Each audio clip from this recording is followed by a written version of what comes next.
Hey everyone, Garbage here. Whether it's in video games or animation or any other field that works with 3D graphics, there is an annoying little problem that 3D modelers have to deal with all the time, and it has to do with joints. Whenever you have a 3D model that has parts that can bend, such as an elbow or a knee, there is the potential for weird stuff to happen, like the joints getting squished or the mesh deforming in unnatural looking ways. To explain, let's take a look at this simplified model, which is just a rectangle with a loop cut in the middle. So it's really like two rectangles fused together. If we were to move just the top part of the mesh, we can see that same squishing effect happening anytime the top is at an angle relative to the bottom, because you only have one point of articulation. It's kind of like when you bend a copper pipe too sharply and it kinks up. That's kind of what's going on here. The solution to this is pretty simple. Just add more geometry to the mesh.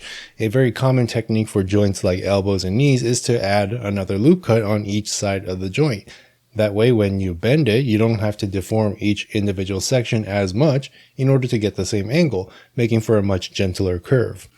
But this can create some other weird issues, like this pinching on the inside of the joint. And so a slightly more advanced technique is to merge the vertices on the inside of the joint back into a single line to create this triangular shape with more geometry on the outside of the bend than on the inside, which also creates that more natural looking curve while avoiding some of the pitfalls from the previous example.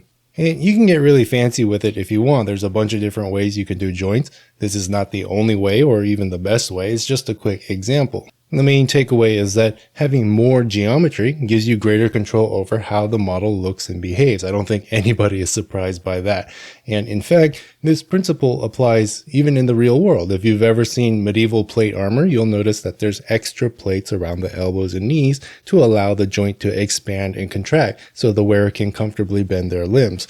We've been dealing with this problem for literal ages. Anyways, hope you learned something today. Like, subscribe, and bell. I'll be streaming on my Twitch channel later on. Link to that down below if you're interested. And as always, have a nice day.